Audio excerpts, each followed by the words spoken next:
And here is Ben Hebert. And by my stat book, I think this is your sixth trials. Is that right? And I think if that's correct, I think that makes you like the person who's played the most trials. Am I right with that? I think Mark Kennedy is the same Okay. because he was with me for all of them except for one. All And right. I was actually the fifth at my first one for John Morris and Kevin Cooey with Mark on the team. So Okay. my fifth as a player, sixth in total. So yeah, You've been there a lot. Let's just put it at I've been that there a way. lot. Been there a lot. That's right.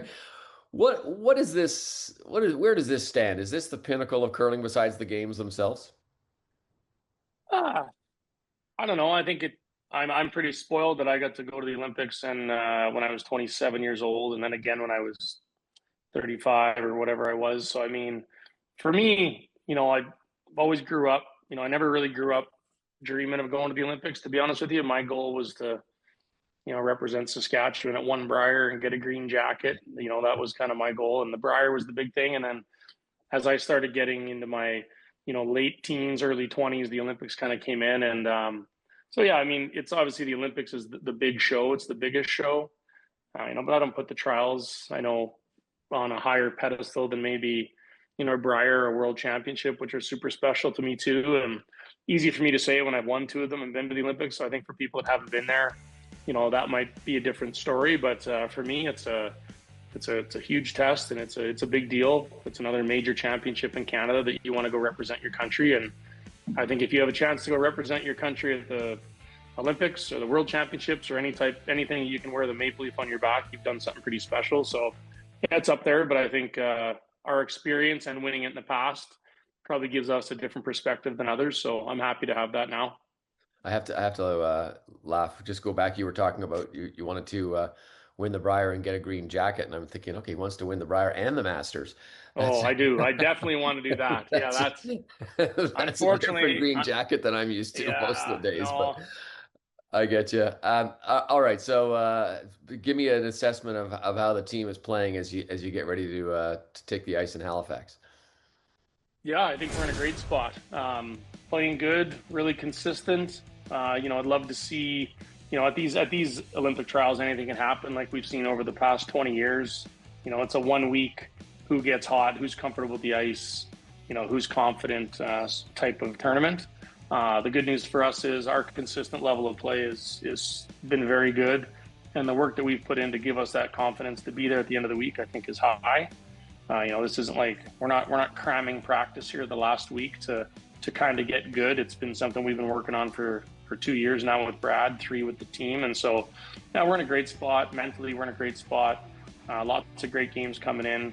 We know that we'd have to do the same thing as every other team is elevate your game a few percentage points and make a couple big shots to win this thing, and you need a couple breaks along the way. But certainly we're in a good enough spot that we know if we go there and play good, we're going to hold the cards, and that's a great spot to be because I know going into other trials when you're not one of the favorites and you're hoping for a miracle. If the miracle doesn't happen, you're on the other side of history, and so for us, being one of the favorites, if not the favorite, knowing going in playing, if we play well, we're going to be there at the end of the week is a good place to be. How much of an advantage is it that you guys have all been to this a few times and all been to the Olympics?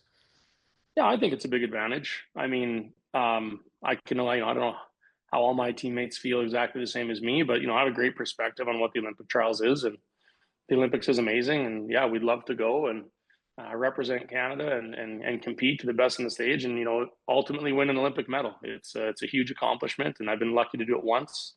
I got to the Olympics twice, and there's no guarantee when you go there these days.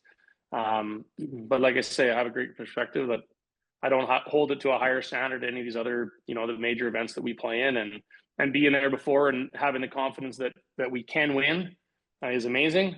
But, I'm comfortable that if we lose or win, it's not going to change my life. And I think having that perspective, knowing that I've been to the trials and won, and been to the trials and lost, and where I'm in the same spot. So it's all good. I think mentally having that perspective and awareness of where it is on your pecking order of life is a great thing for all of us, and I think it lets us play free, lets us play loose, and just kind of trust all the work that we put in and the process of what we've been doing to get out there and show our stuff. So I'm really looking forward to it. For the average Joe out there, besides playing in big events, what's the work you've been putting in? I mean, give me an idea of what you do between games when you're not playing in Grand Slams and things like that. Well, I just got home from throwing rocks for 2 hours with Brett and Paul and the laser and our cone and technical, and we watched the video. We did a strategy session for an hour as well. So that's what day is it today? Wednesday. So that's one day.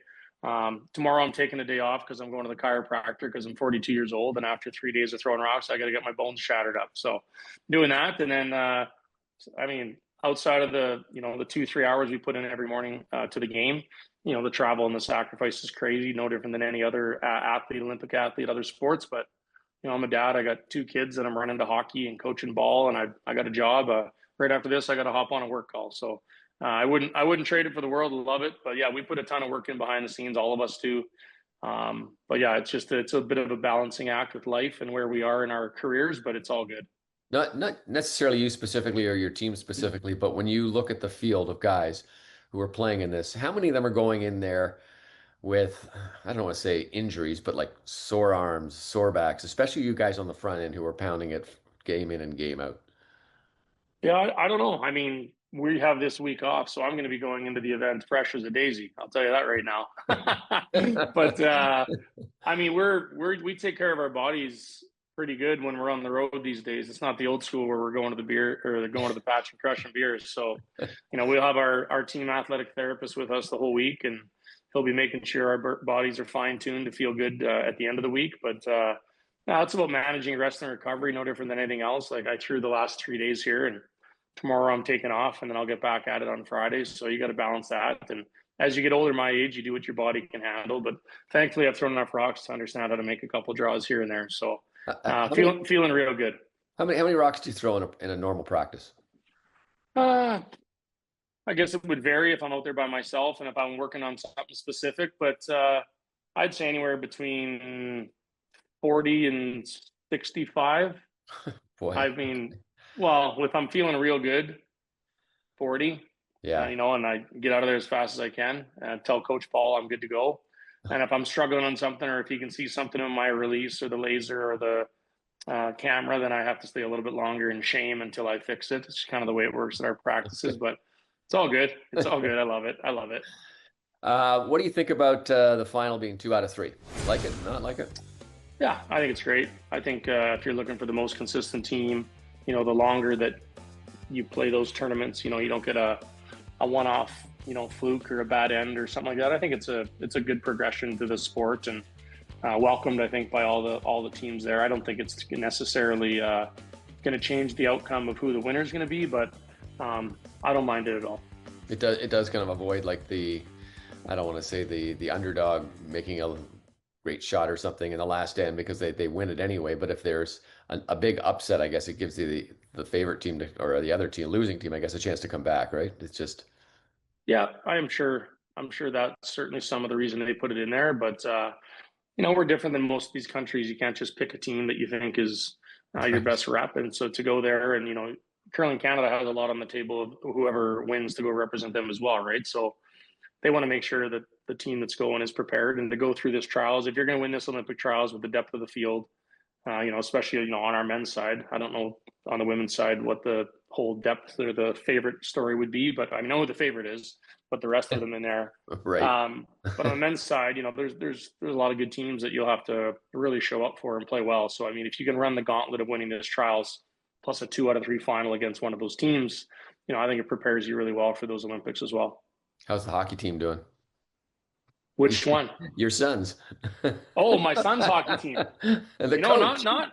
Yeah, I'm not actually coaching his hockey team. I coach my daughter's ball, and I coach my daughter in curling. But his team right now, they're leaking oil. I think they lost 3 in a row. I got to get out there and see what's going on. But I haven't been able to catch many games. I've been curling, so I've been watching them all online. It's been good. Gotta whip those guys into shape, get them going there. We wish you the best of luck in Halifax, and it would be nice to see you standing on the podium there, and then again perhaps in Italy in a little later in the year. So good luck to you. Okay, thanks a lot, Bob.